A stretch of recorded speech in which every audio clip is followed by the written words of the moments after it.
Bismillahirrahmanirrahim. Assalamualaikum warahmatullahi wabarakatuh. Oke, jadi kita lanjut ya untuk bagian yang kedua mengenai persamaan diferensial linear non homogen ordeen koefisien konstan. Jadi pada bagian ini kita kita diberikan bentuk umum dari persamaan diferensial linear non homogen ordeen koefisien konstan. Jadi perhatikan dari bentuk ini bahwa A0 itu tidak sama dengan 0 sebagai koefisien daripada turunan Kn dari Y terhadap X. Kemudian A1 sampai An itu, jadi A0, A1 sampai An itu merupakan konstanta bilangan real, atau kita tuliskan seperti ini, elemen real. Dan fungsi f dalam hal ini sebagai bagian non homogen itu merupakan fungsi yang kontinu pada interval E. Nah, pada bagian pertama sebelumnya kita sudah bahas mengenai bentuk penyelesaian umum dari persamaan diferensial ini, yaitu Yx sama dengan Yp ditambah Yk. Ya, di mana dalam hal ini YP itu merupakan penyelesaian khusus atau kita sebut sebagai penyelesaian partikular dari persamaan diferensial ini.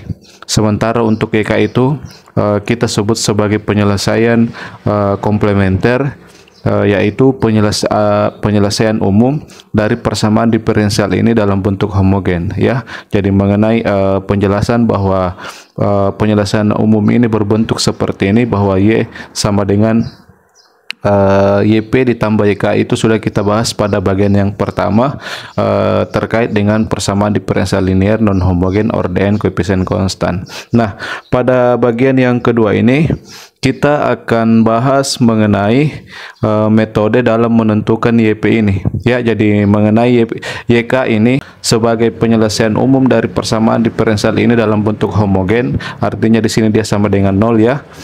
Itu sudah kita berikan materinya, ya, pada materi persamaan diferensial linear homogen ordeen koefisien konstan. Nah, pada bagian ini kita akan bahas tentang metode dalam menentukan YP ini sebagai penyelesaian khusus atau kita sebut sebagai penyelesaian partikular dari persamaan diferensial ini, ya. Jadi bisa kita tuliskan untuk bagian itu yaitu mengenai penyelesaian partikular YP, ya. Jadi penyelesaian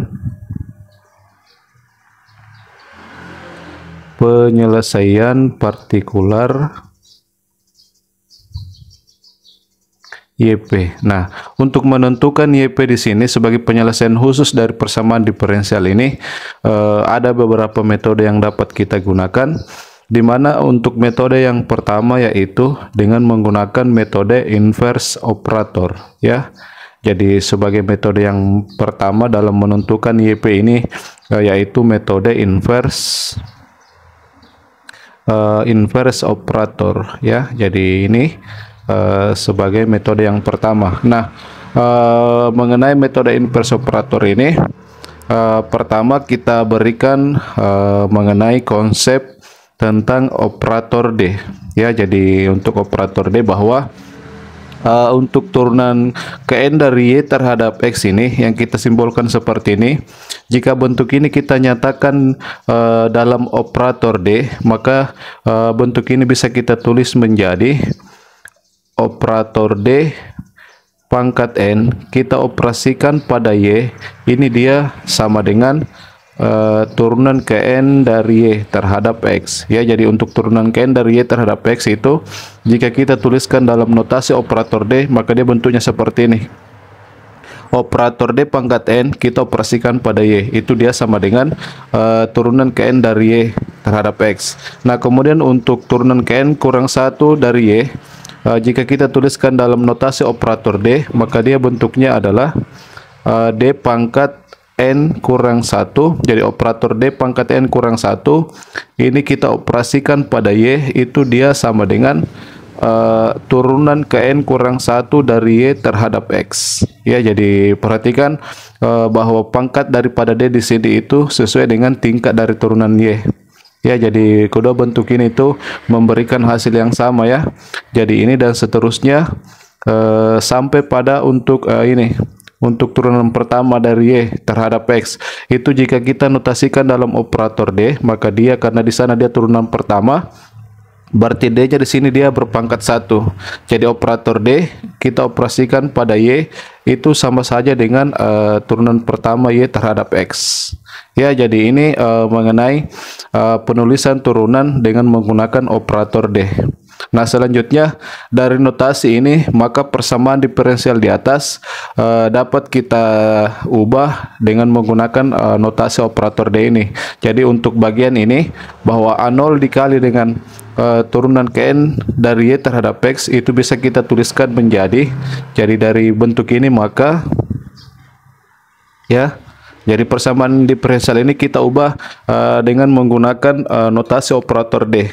Jadi untuk A0 dikali dengan turunan Kn dari Y terhadap X itu dia sama dengan A0 dikali dengan operator D pangkat N kita operasikan pada Y. Ya, jadi ini sebagai turunan Kn dari Y terhadap X. Jadi bentuk ini ya. Kemudian ditambah untuk suku berikutnya yaitu A1 dikali ini turunan Kn kurang 1 dari Y terhadap X. Berarti dalam notasi operator D, berarti untuk turunan Kn kurang 1 dari Y terhadap X dia sama dengan bentuk ini ya, yaitu D pangkat N kurang 1. Jadi operator D pangkat N dikurang 1 yang kita operasikan pada Y ya. Jadi ini ditambah dan seterusnya sampai pada suku yang memuat turunan pertama Y ini. Berarti di sana N kurang 1 dikali dengan turunan pertama Y terhadap X, di mana untuk turunan pertama Y terhadap X dalam notasi operator D dia adalah operator D pangkat 1 kita operasikan pada Y ya. Jadi sesuai dengan bentuk ini ya. Kemudian suku yang terakhir bisa kita tulis kembali, yaitu ditambah AN dikali Y, ini dia sama dengan fungsi F. Nah, jadi perhatikan bentuk ini bahwa mulai dari turunan pertama Y sampai turunan Kn-nya itu kita nyatakan dalam notasi operator D ya, operator diferensial D. Nah, selanjutnya dalam sifat operator diferensial D seperti ini, maka bentuk ini itu bisa kita ubah menjadi A0 dikali dengan operator D pangkat N ditambah dengan A1 dikali dengan operator D pangkat N kurang 1 lalu ditambah dan seterusnya sampai pada bagian ini ya, yaitu AN dikurang 1 dikali dengan operator D, kemudian ditambah bagian ini juga ditambah dengan AN. Jadi kita satukan operatornya dalam bentuk seperti ini ya, dimana operator ini secara keseluruhan ya itu kita operasikan pada Y. Jadi bentuk ini itu sesuai dengan sifat operator, maka dia sama saja dengan bentuk seperti ini ya. Jadi ini dia sama dengan fungsi F ya sebagai bagian non homogen. Jadi bentuk ini bisa kita tulis dalam bentuk seperti ini ya. Nah, selanjutnya untuk menyederhanakan penulisan untuk operator ini, bentuk operator yang seperti ini ya, yang merupakan penjumlahan dari operator D yang mulai dari D pangkat 1 sampai D pangkat N ya, itu bentuk ini bisa kita misalkan sebagai fungsi FD ya. Jadi kita misalkan bagian itu,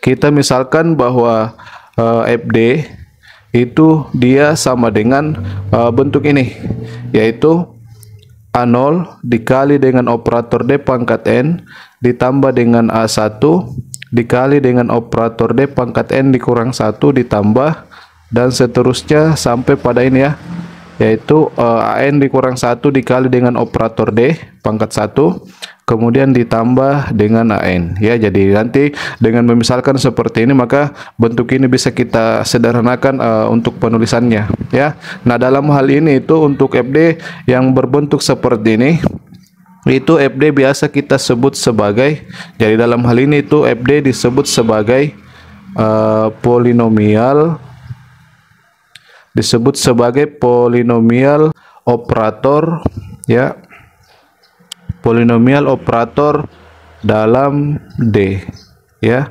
Jadi mengenai istilah untuk FD ini yang berbentuk seperti ini itu kita sebut sebagai polinomial operator dalam D. Nah, selanjutnya Berdasarkan pemisalan ini, maka untuk persamaan diferensial ini yang kita nyatakan dalam operator D ini bisa kita sederhanakan ya. Jadi dari pemisalan ini maka maka bentuk ini itu bisa kita ganti dengan FD. Jadi maka operator FD jika dioperasikan pada Y, dia sama dengan fungsi F. Jadi bentuk ini itu berdasarkan pemisalan daripada FD, bahwa bentuk ini kita misalkan sebagai FD. Berarti ini bisa kita sederhanakan menjadi operator FD kita operasikan pada Y itu sama dengan fungsi F. Ya, jadi ini yang kita peroleh. Jadi ini merupakan persamaan diferensial yang sama dengan bagian ini, di mana pada bagian ini kita tuliskan dalam bentuk notasi seperti ini ya. Jadi FD itu merupakan polinomial operator dalam D, di mana dia bentuknya seperti ini ya. Nah, selanjutnya kita akan memberikan definisi daripada inverse operator. Dalam hal ini inverse dari operator FD ini ya. Jadi sebagai definisinya mengenai inverse-nya yaitu jika, jadi di sini ya, jika seper FD ya, jadi jika seper FD ini ya kita operasikan pada fungsi F dan hasilnya dia sama dengan fungsi Y. Jadi di sini fungsi F ini dengan ini fungsi yang sama, Y ini dengan Y ini fungsi yang sama ya. Jadi jika seper FD ini kita operasikan pada fungsi F dia sama dengan fungsi Y, maka dikatakan bahwa super FD ini ya, jadi bentuk super FD itu ya, jadi untuk bentuk super FD itu kita tuliskan dia sebagai, jadi kita nyatakan super FD ini sebagai inverse daripada FD. Jadi super FD ini disebut sebagai inverse dari FD. Jadi perhatikan hubungannya bahwa jika FD kita operasikan pada Y sama dengan F, maka inverse-nya, jadi untuk inverse-nya daripada FD kita ini ya, kita tuliskan dalam bentuk seperti ini, super FD ini. Maka super FD ini jika kita operasikan pada fungsi F, maka dia sama dengan Y. Jadi perhatikan hubungan antara operator D dengan inverse-nya. Ya, jadi jika operator FD kita operasikan pada Y sama dengan fungsi F, maka inverse daripada FD jika kita operasikan pada fungsi F ini ya, maka dia sama dengan fungsi Y ini, yang ini ya. Jadi dalam hal ini mengenai inverse daripada FD ini itu kita tuliskan dalam bentuk seperti ini, dalam bentuk super FD. Jadi ditulis ya mengenai inverse-nya ya, kita dapat menuliskan bahwa inverse daripada FD itu dia sama dengan kita nyatakan bentuknya dia yaitu super FD ya. Jadi super FD, jadi perhatikan bentuk super FD ini itu menyatakan inverse daripada FD, dimana ketentuannya bahwa jika operator FD kita operasikan pada Y sama dengan fungsi F, maka inverse-nya itu inverse daripada FD yang kita tuliskan seperti ini, jika kita operasikan pada fungsi F yaitu ini, dia sama dengan fungsi Y yang ada di sini ya, dia sama dengan Y, maka itu yang kita sebut sebagai inverse dari FD ya. Jadi perhatikan hubungan antara bagian ini dengan bagian yang kedua ini ya. Nah, selanjutnya mengenai metode inverse operator ini itu dalam hal ini itu ada 3 bagian ya. Jadi untuk metode inverse operator itu dalam menentukan penyelesaian partikular YP itu dalam hal ini itu ada 3 bagian ya, dimana untuk bagian yang pertama yaitu metode integral berantai. Jadi kita jelaskan ya untuk bagian yang pertama dari metode inverse operator yaitu metode integral berantai ya. Jadi ini sebagai bagian yang pertama yaitu metode integral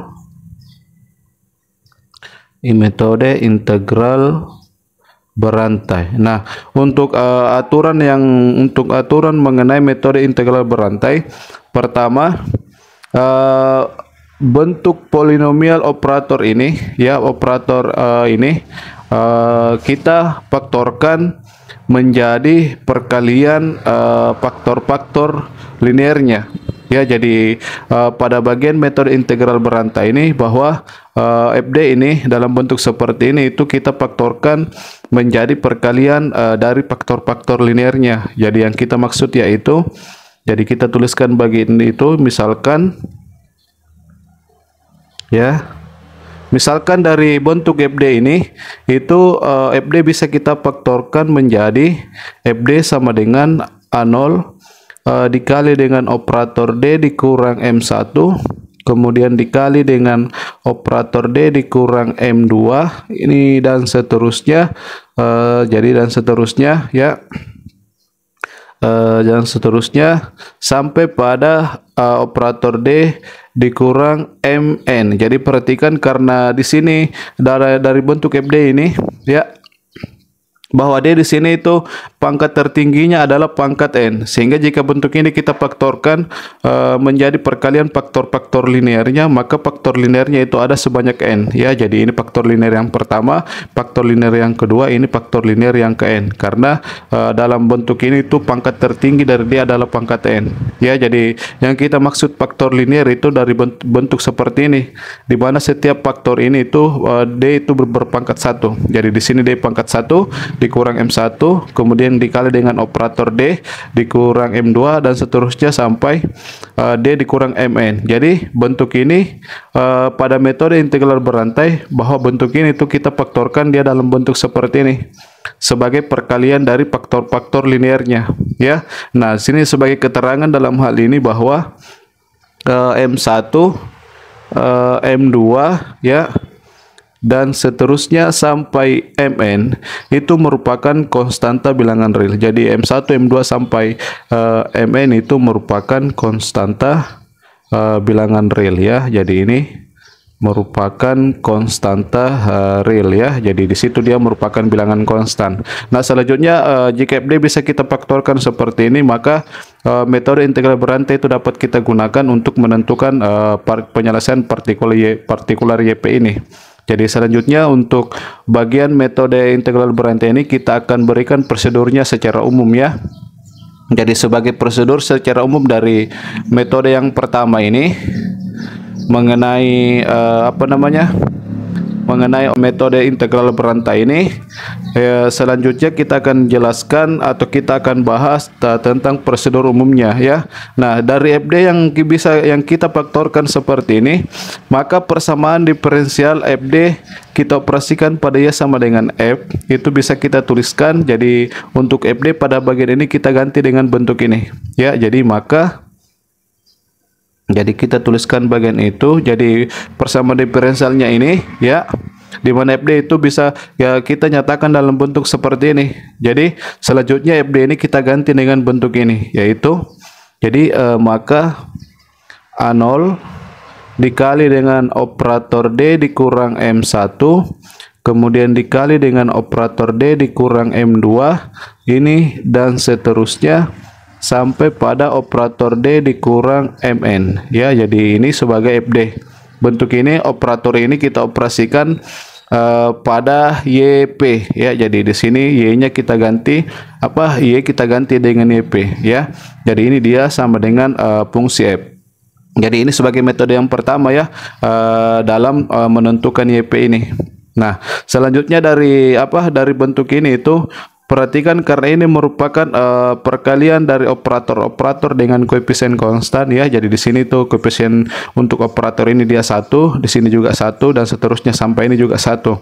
Artinya ini merupakan operator ya dengan koefisien konstan. Maka untuk bentuk yang seperti ini ya itu bisa kita ubah menjadi, jadi bentuk ini bisa kita ubah menjadi operator D dikurang M1, kemudian ini kita operasikan pada A0 dikali dengan operator D dikurang M2. Jadi maksudnya ini dari bentuk ini itu operator D dikurang M1 itu kita keluarkan. Berarti yang tersisa pada bagian dalam kurung siku ini. Jadi kita mulai dari sini, operator D dikurang M2.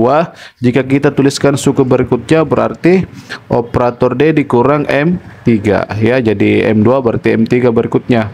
Ini dan seterusnya sampai pada operator yang terakhir yaitu D dikurang MN ya. Jadi ini operator ini kita operasikan pada YP ya. Jadi pada YP itu dia sama dengan fungsi F ya. Jadi bentuk ini ya, bentuk operator ini bisa kita tuliskan dia dalam bentuk seperti ini ya. Itu sesuai dengan sifat untuk perkalian operator-operator dengan koefisien konstan seperti ini ya. Nah, perhatikan bentuk yang kedua ini bahwa dari bentuk ini tuh kita melihat bahwa pertama bagian yang dalam kurung siku kita selesaikan.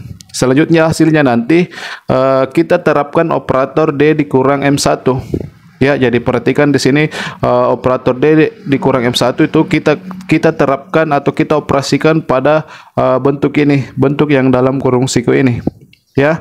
Nah, selanjutnya perhatikan karena operator D dikurang M1 jika kita operasikan pada bentuk ini ya, pada ini nanti menghasilkan fungsi baru ya. Jadi operator D dikurang M1 kita operasikan pada fungsi ini, dia menghasilkan fungsi F. Nah, sesuai dengan definisi daripada inverse operator, maka jadi bentuk ini bisa kita tulis dari bentuk ini, maka kita bisa menuliskan bahwa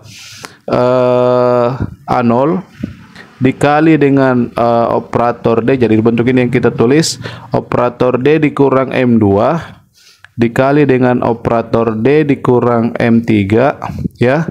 Ini dan seterusnya sampai pada operator D dikurang MN ya. Ini operator ini ya, jika dioperasikan pada YP dia sama dengan, jadi perhatikan bahwa operator D dikurang M1 kita operasikan ke bentuk ini, dia sama dengan fungsi F.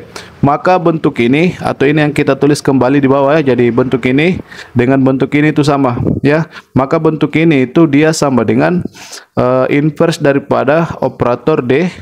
Jadi inverse daripada operator D dikurang M1 di mana bentuknya kita nyatakan dalam bentuk seper D dikurang M1 ya, sesuai dengan ini definisi ini. Jadi jika FD kita operasikan pada Y sama dengan F, maka inverse daripada FD yang kita tuliskan dalam bentuk seper FD ini, jika kita operasikan pada fungsi F maka dia sama dengan Y ya. Jadi pada bagian ini itu bagian ini sebagai fungsi Y dalam definisi di atas. Jadi ini sebagai Y, berarti ini yang kita tuliskan kembali. Jadi Y sama dengan inverse daripada operator ini, berarti dia adalah seper D dikurang M1. Kita operasikan pada fungsi F. Jadi kita operasikan pada fungsi F ya. Jadi dari bentuk yang kedua ini kita memperoleh bentuk yang ketiga ini berdasarkan definisi operator di atas, inverse operator di atas, bahwa jika operator FD kita operasikan pada Y sama dengan F, maka inverse-nya itu ya, inverse daripada FD yang kita tuliskan seperti ini, jika kita operasikan pada fungsi F maka dia sama dengan fungsi Y ini ya. Jadi dari bentuk ini tuh bagian dalam kurung siku ini sebagai fungsi Y. Jadi Y sama dengan inverse daripada operator ini ya, yaitu kita tuliskan seperti ini, kita operasikan pada fungsi ini ya. Nah, selanjutnya untuk inverse daripada D, operator D dikurang M1 kita operasikan pada fungsi F. Misalkan hasilnya itu dia adalah fungsi, misalkan bagian ini ya, dia hasilnya adalah fungsi U1. Jadi misalkan pada ini ya, bagian ini dia sama dengan U1. Nah, selanjutnya kita gunakan sifat yang sama lagi pada bagian ini ya. Dari bentuk operator ini, operator D dikurang M2 kita keluarkan sesuai dengan sifat yang kita gunakan pada bagian ini tadi ya. Jadi selanjutnya kita lakukan prosedur yang sama pada perkalian operator ini, D dikurang M2 kita keluarkan, berarti kita peroleh operator D dikurang M2 ya. Ini dioperasikan pada kita tulis bentuk ini di mana operator D dikurang M2 kita keluarkan, berarti pada bagian itu A0 dikali dengan operator ini ya, D dikurang M3. Jika kita tuliskan suku berikutnya berarti D dikurang M4 ya. Ini dan seterusnya sampai pada operator yang terakhir yaitu D dikurang MN. Jadi ini ya. Jadi operator ini kita operasikan pada YP. Nah, ini dia sama dengan sesuai dengan pemisalan di atas bahwa dia sama dengan ini. Di mana bentuk ini kita misalkan sebagai U1. Berarti di sini kita peroleh sama dengan U1. Ya, jadi prosedurnya sama ya pada bagian ini. Selanjutnya pada bentuk yang terakhir ini kita gunakan lagi inverse dari operator D dikurang M2 ini.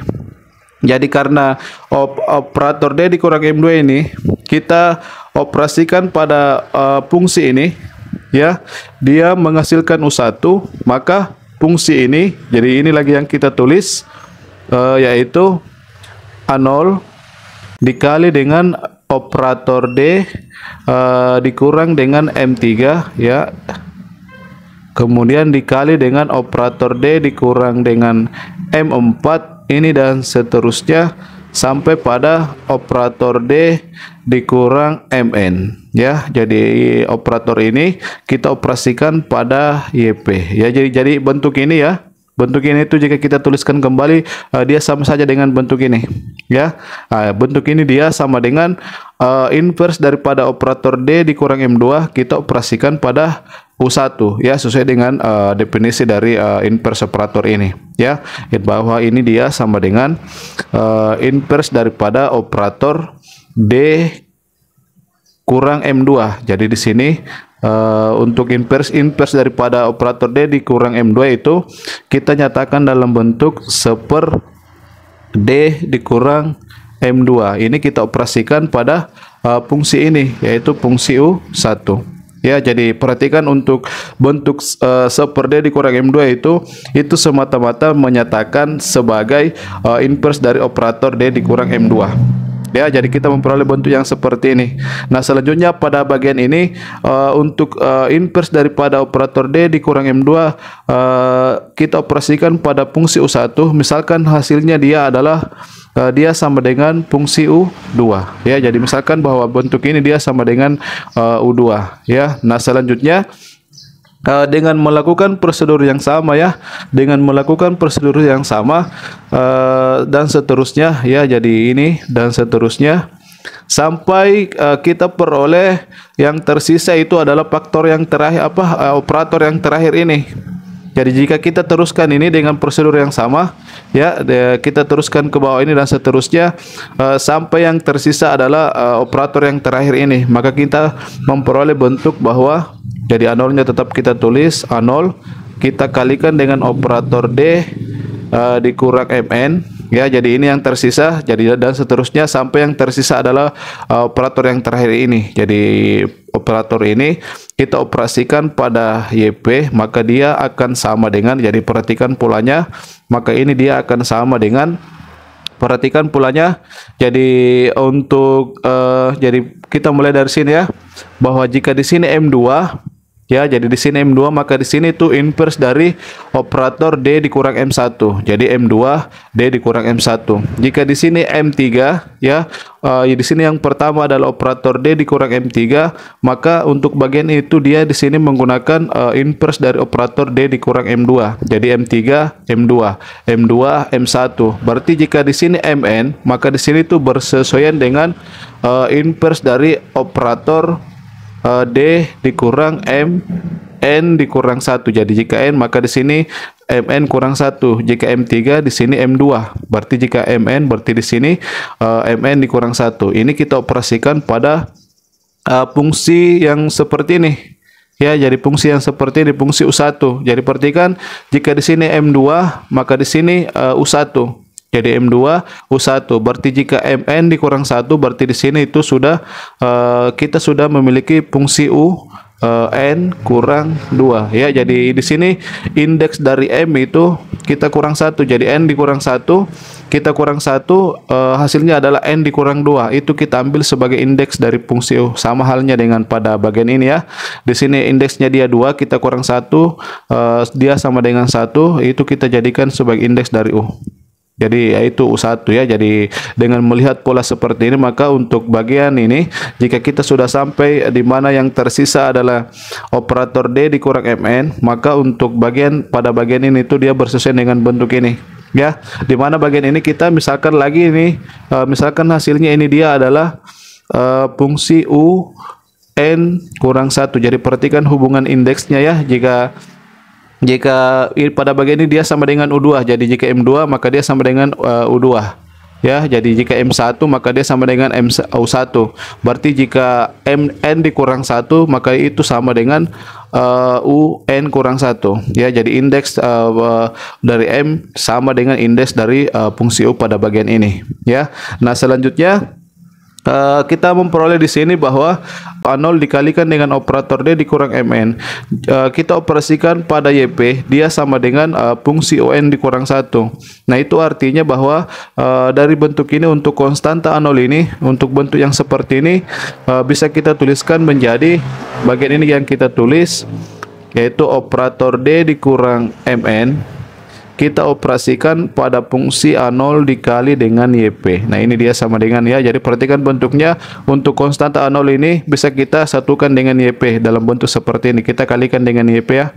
Jadi bentuk ini itu sama saja dengan ini, bahwa operator D dikurang MN kita operasikan pada fungsi ini, yaitu A0 dikalikan dengan YP. Dia sama dengan ini ya. Jadi bentuk itu dia sama dengan UN dikurang 1. Nah, karena operator D dikurang MN kita operasikan ke fungsi ini, dia sama dengan fungsi UN dikurang 1. Berarti fungsi ini ya. Jadi kita gunakan lagi definisi inverse operator, bahwa fungsi ini yaitu A0 dikalikan dengan YP, dia sama dengan inverse dari operator ini, inverse dari operator D dikurang MN kita operasikan pada fungsi UN kurang 1 ya. Jadi kita gunakan lagi bentuk ini, definisi dari inverse operator ini. Jadi A0 dikali YP itu dia sama dengan inverse dari operator D dikurang MN kita operasikan pada fungsi UN dikurang 1 ya. Jadi dari bentuk ini bisa kita memperoleh hubungan seperti ini,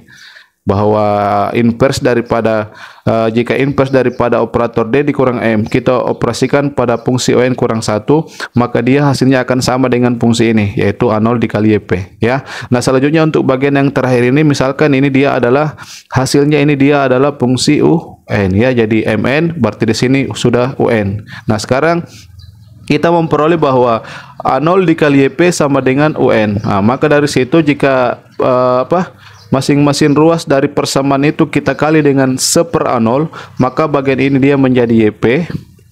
Untuk ruas kanan kita kali juga dengan 1/A0, berarti hasilnya adalah 1/A0 dikali dengan fungsi UN. Nah, di sini kita sudah memperoleh YP sebagai penyelesaian partikular dari persamaan diferensial linear non homogen ordn koefisien konstan, yaitu YP sama dengan 1/A0 dikali dengan A0 UN ya. Nah, jadi berdasarkan prosedur ini mengenai metode integral berantai dalam menentukan YP itu, jadi tahapannya itu pertama kita tentukan terlebih dahulu U1, di mana U1 dia bentuknya seperti ini. Dia bentuknya inverse dari operator D dikurang M1 kita operasikan pada ke fungsi F ini, itu menghasilkan sebagai U1. Nah, selanjutnya untuk U1 yang kita peroleh dari bentuk ini kita substitusi ke bagian ini, sehingga nanti kita peroleh U2. Jadi prosedur itu kita lakukan sampai pada di sini kita memperoleh untuk fungsi UN kurang 1. Kita substitusi ke sini, maka nanti kita akan memperoleh UN ya. Jadi UN itu adalah dia merupakan hasil dari inverse dari operator D dikurang MN kita operasikan pada fungsi UN kurang 1, itu hasilnya adalah UN. Nah, selanjutnya setelah kita memperoleh fungsi UN, selanjutnya kita substitusi ke sini, maka kita sudah memperoleh bentuk atau rumus daripada YP sebagai penyelesaian partikular. Jadi tahapannya secara berurutan ya. Jadi pertama kita tentukan U1, kemudian kita tentukan U2, kita tentukan U3 sampai UN Nah, selanjutnya setelah kita memperoleh UN, kita substitusi ke sini, maka kita peroleh YP sebagai penyelesaian partikular. Nah, bagaimana menentukan U1, U2 sampai UN ya? Dimana perhatikan bentuknya U1, U2 sampai UN itu semua fungsi U itu dia memiliki bentuk yang sama. Bahwa U1, U2 sampai UN itu merupakan hasil dari inverse operator ya, ini inverse operator yang seperti ini ya. Ini kita operasikan kepada fungsi U. Jadi selanjutnya kita akan memberikan rumus bagaimana hasil untuk bentuk yang seperti ini, yaitu inverse operator linear seperti ini kita operasikan pada suatu fungsi. Ya, jadi untuk U1, U2 sampai UN itu semuanya itu memiliki bentuk yang sama. Ya, jadi selanjutnya kita akan menentukan hasil dari inverse operator seperti ini jika dioperasikan pada suatu fungsi. Ya, jadi itu yang akan kita tentukan rumusnya ya pada bagian berikutnya. Jadi sebagai untuk menghasilkan bentuk rumus yang berbentuk seperti ini ya. Jadi pertama selanjutnya ya.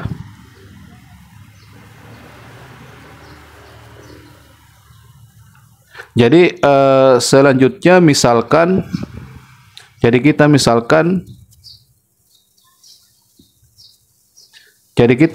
memisalkan bentuk umum yang seperti ini, yaitu inverse dari operator linear seperti ini kita operasikan pada fungsi U. Jadi misalkan secara umum bagian itu, misalkan bahwa inverse dari operator D dikurang A ya. Jadi ini bentuk umum dari bentuk-bentuk yang seperti ini. Ya, jadi ini yang inverse dari operator D dikurang MN, inverse dari operator D dikurang MN dikurang 1 sampai di bagian yang sebelumnya bentuk umumnya dia seperti ini. Ya, inverse daripada operator D dikurang A. Jadi perhatikan dalam hal ini A itu merupakan bilangan konstan yang mewakili MN dikurang 1 sampai M1 itu sebagai bentuk dari A. Ya, nah sekarang inverse operator D dikurang A ini dioperasikan pada fungsi U. Nah, ini yang akan kita tentukan hasilnya ya. Jadi kita akan menentukan hasilnya bahwa inverse dari operator D dikurang A kita operasikan pada U. Misalkan dia hasilnya dia sama dengan fungsi P ya. Jadi ini pemisalan kita. Nah, selanjutnya kita akan menentukan bagaimana bentuk fungsi P ini ya. Nah, dari sini ya, selanjutnya dari pemisalan ini, perhatikan dari pemisalan ini maka kita bisa menuliskan bahwa karena inverse dari operator D dikurang A kita operasikan pada U, dia sama dengan fungsi P. Berarti operator D dikurang A ini ya, jika dioperasikan pada fungsi P maka dia hasilnya adalah fungsi U ya. Jadi ingat tadi mengenai inverse operator ya, bahwa jika inverse daripada operator D dikurang A kita operasikan pada U sama dengan fungsi P, maka jika operator D dikurang A ini kita operasikan pada fungsi P ini, maka dia hasilnya sama dengan fungsi U yang ini. Jadi yang ini yang kita maksud ya. Nah, selanjutnya dari bagian ini fungsi P-nya bisa kita kali masuk. Jadi operator D dikurang A kita operasikan pada fungsi P, itu sama saja hasilnya dia bahwa operator D kita operasikan pada P ya dikurang dengan A dikali P. Nah, ini dia sama dengan fungsi U. Ya, jadi operator D dikurang A kita operasikan pada P itu sama saja dengan bentuk ini, bahwa operator D kita operasikan pada P dikurang A dikali P. Nah, perhatikan bentuk ini. Ya, di mana di sini itu D dikali P ini ya, dP ini menyatakan turunan pertama P terhadap X ya, karena di sini D-nya pangkat 1. Berarti ini menyatakan turunan pertama P terhadap X. Jadi lihat bentuk ini, di mana bentuk ini itu merupakan persamaan diferensial linear orde 1 ya. Jadi perhatikan bentuknya. Ini merupakan persamaan diferensial linear orde 1 dalam variabel terikat P. ya. Jadi ini sama saja turunan pertama Pi terhadap X dikurang A dikali Pi sama dengan U. Jadi ini merupakan persamaan diferensial linear orde 1, di mana dalam untuk menentukan fungsi atau penyelesaian dari persamaan diferensial ini sebagai persamaan diferensial linear orde 1, pertama-tama kita tentukan faktor integrasinya, ya. Jadi sebagai faktor integrasi dari persamaan diferensial linear orde 1 ini, yaitu biasanya kita notasikan dengan notasi fungsi mu, ya. Jadi misalkan faktor integrasinya adalah mu, maka dia sama dengan E berpangkat integral fungsi yang dikalikan dengan Pi dari bentuk ini, yaitu ini ya, min A dikali Pi. Berarti min A di sini itu yang kita ambil sebagai bentuk integral di sini, yaitu min A kita integralkan terhadap X, ya. Jadi teman-teman bisa melihat kembali mengenai penentuan faktor integrasi dari persamaan diferensial linear orde 1 seperti ini, bahwa mu sama dengan E berpangkat integral pada bagian ini yang fungsi yang dikalikan dengan Pi, dalam hal ini dia adalah minus A, itu yang kita integralkan terhadap X sebagai pangkat daripada E, ya, dalam rumus mu ini sebagai faktor integrasi. Nah, selanjutnya perhatikan minus A di sini itu merupakan bilangan konstan, ya. Jadi A di sini merupakan bilangan konstan, berarti minus A itu bilangan konstan. Berarti integral minus A terhadap X, karena ini merupakan suatu konstanta atau bilangan konstan, maka dia hasil integralnya adalah E berpangkat integral dari minus A terhadap X. Karena minus A bilangan konstan, maka hasil integralnya adalah min A dikalikan dengan X. Jadi karena konstan, berarti kita langsung kalikan dengan X sebagai hasil dari integralnya, ya. Jadi di sini kita peroleh bahwa mu sama dengan E pangkat min AX sebagai faktor integrasi dari persamaan diferensial linear orde 1 ini. Nah, selanjutnya untuk faktor integrasi mu ini kita kalikan ke persamaan diferensial ini. Masing-masing ruas dari persamaan diferensial ini kita kalikan dengan mu sama dengan E pangkat min AX. Berarti setelah kita kalikan nanti, jadi pertama ruas kiri, ya. Ruas kiri kita kalikan dengan mu sama dengan E pangkat min AX, maka hasilnya itu merupakan turunan pertama dari variabel terikat, berarti dalam hal ini adalah Pi, dikali dengan faktor integrasi mu, dalam hal ini mu sama dengan E berpangkat min AX, ya. Jadi ini untuk bagian ruas kiri dia merupakan turunan pertama atau turunan terhadap X dari Pi dikali dengan faktor integrasi, ya. Jadi ruas kiri setelah kita kalikan dengan mu, maka hasilnya itu dia merupakan turunan dari Pi dikali E pangkat min AX atau Pi dikali mu, ya. Jadi di sini mu-nya itu sebagai faktor integrasi dia sama dengan ini. Jadi Pi dikali dengan mu itu turunannya terhadap X. Jadi hasilnya nanti itu dia sama dengan turunan dari Pi dikali E pangkat min AX. Nah, ini sama dengan, nah, ruas kanan juga kita kalikan dengan mu. Berarti dia hasilnya adalah U dikali dengan mu, berarti E pangkat min AX, ya. Jadi ini yang kita peroleh setelah masing-masing ruas dari persamaan ini kita kalikan dengan mu sama dengan E pangkat min AX, di mana untuk ruas kiri nanti hasilnya dia sama dengan ini, merupakan turunan pertama terhadap X dari Pi dikali E pangkat min AX. Nah, selanjutnya masing-masing ruas dari persamaan ini kita integralkan terhadap X, karena ini menyatakan turunan bentuk ini atau turunan fungsi ini terhadap X, sehingga jika kita integralkan terhadap X, maka dia hasilnya adalah Pi dikali dengan E berpangkat min AX, ya. Jadi bentuk ini kembali yang kita tulis jika bentuk ini kita integralkan terhadap X. Nah, selanjutnya untuk ruas kanan kita integralkan juga terhadap X, seperti kita tulis bagian itu, yaitu integral U dikali E berpangkat min AX. Jadi bentuk ini juga kita integralkan terhadap X. Jadi untuk ruas kiri jika kita integralkan terhadap X, maka dia sama dengan ini, Pi dikali E pangkat min AX, ya, karena pada bagian ini dia menyatakan turunannya terhadap X, sehingga jika kita integralkan maka dia sama dengan bentuk ini, ya.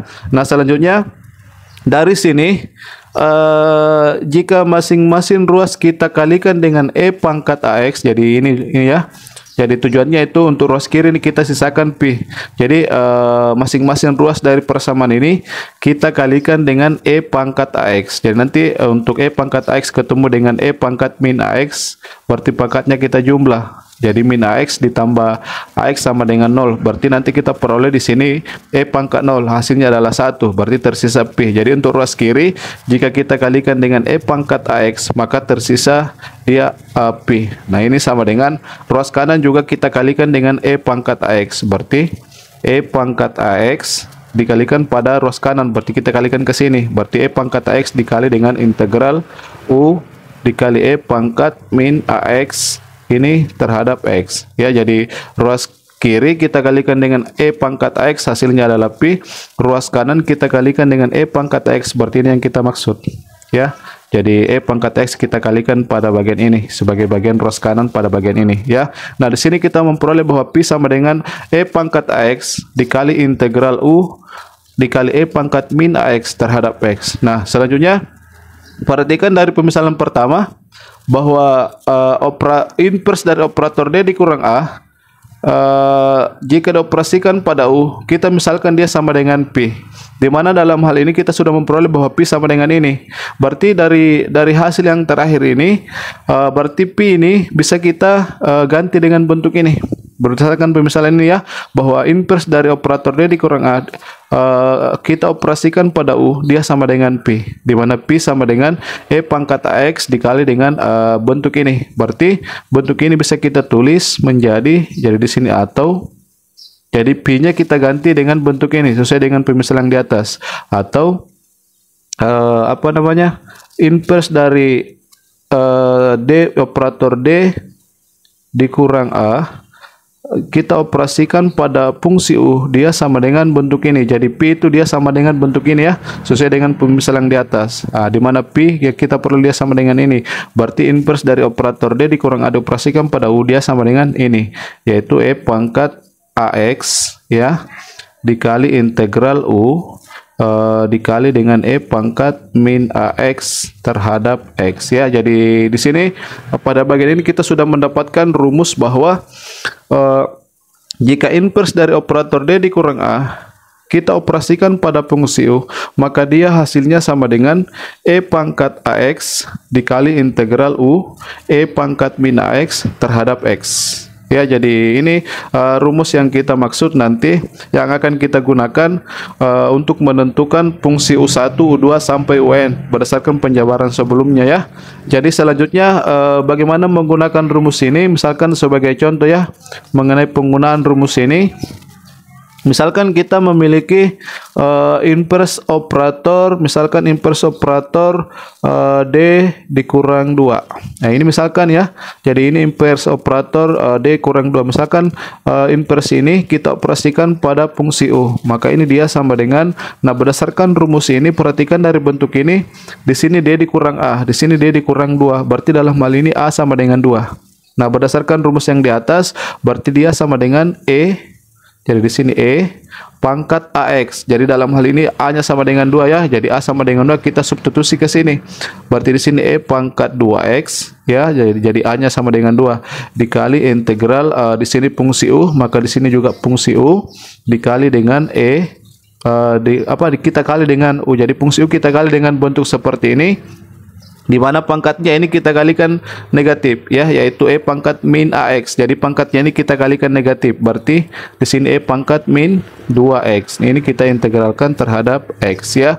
Jadi ini bahwa operator inverse operator D dikurang 2 kita operasikan pada U berdasarkan rumus ini, maka dia hasilnya adalah ini, E pangkat 2X dikali integral U dikali E pangkat min 2X terhadap X ya. Nah, sebagai contoh yang lain misalnya di sini inverse dari operator D ditambah 2, jadi yang berbentuk penyebelahan ya, ini kita operasikan pada U, maka dia sama dengan, jadi kita gunakan rumus yang sama ya, di mana di sini dia berbentuk penyebelahan ya, di mana dalam rumus ini operatornya itu berbentuk D dikurang A. Nah, di sini kita memiliki ilustrasi dalam bentuk D ditambah 2. Nah, untuk bagian itu bisa kita nyatakan terlebih dahulu dalam bentuk pengurangan, di mana untuk bentuk D ditambah 2 jika kita uraikan dalam bentuk pengurangan, maka dia hasilnya adalah D dikurang minus 2 ya. Jadi D tambah 2 itu sama saja dengan D dikurang minus 2. Berarti dalam hal ini nilai A sama dengan minus 2 ya. Jadi nilai A sama dengan minus 2, kemudian kita substitusi ke rumus ini, di mana di sini tuh A-nya sama dengan minus 2. Jadi kita ganti di sini A-nya minus 2, di sini juga kita ganti minus 2 ya. Jadi di sini dulu berarti kita peroleh pada bagian itu E pangkat minus 2x ya. Jadi dia memiliki tanda negatif sebagai nilai A, yaitu minus 2.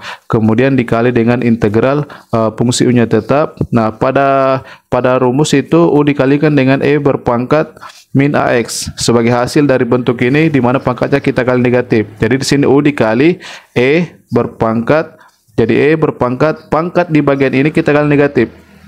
Min 2x kita kalikan negatif, berarti hasilnya adalah 2x. Nah, ini kita integralkan terhadap x ya. Jadi perhatikan perbedaannya jika dalam bentuk pengurangan ya. Jika dalam bentuk pengurangan seperti ini D dikurang 2, maka yang pertama kita tulis E berpangkat 2x. Maksudnya yang bertanda positif. Ya. Kemudian yang di sini, jika di sini bertanda positif, maka pada bagian ini dia bertanda negatif. Nah, untuk yang berbentuk penjumlahan, maka yang pertama kita tulis E berpangkat min 2x. Nah, karena di sini bertanda negatif, di sini dia bertanda positif ya. Jadi perhatikan perbedaan jika dia berbentuk D dikurang 2 atau dia berbentuk pengurangan dengan berbentuk penjumlahan. Jadi itu mengenai penggunaan dari rumus inverse operator D dikurang A jika dioperasikan pada fungsi U. Dia sama dengan ini, E pangkat AX dikali integral U dikali E pangkat min AX terhadap X. Jadi rumus ini nanti yang kita gunakan dalam metode integral berantai ini. Dalam metode integral berantai ini ya. Jadi prosedurnya itu secara bertahap. Pertama kita tentukan terlebih dahulu U1, di mana dia bentuknya seperti ini. Di mana untuk bentuk yang seperti ini itu sudah kita peroleh rumusnya ya. Nah, selanjutnya untuk U2 juga bentuknya serupa ya, kita gunakan rumus yang sama sampai pada UN, di mana dia juga memiliki bentuk yang sama seperti ini.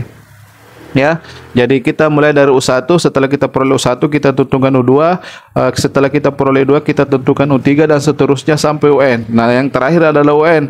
Setelah kita memperoleh UN, kita substitusi ke sini, maka itulah bentuk dari YP, yaitu sama dengan 1/A0 dikali dengan UN. Jadi di sini kita sudah mendapatkan bentuk atau rumus daripada YP sebagai penyelesaian partikular dari persamaan diferensial linear homogen ordn koefisien non homogen ordn koefisien konstan ya. Jadi itu penjelasan atau prosedur secara umum mengenai metode integral berantai dalam menentukan YP sebagai penyelesaian partikular. Nah, selanjutnya sebagai contoh untuk metode yang pertama ini ya, jadi sebagai contoh untuk metode yang pertama ini bisa kita bahas pada kesempatan berikutnya ya, untuk contoh dalam menentukan penyelesaian partikular YP dengan menggunakan metode inverse operator untuk bagian metode integral berantai ya. Jadi untuk contohnya itu kita bahas pada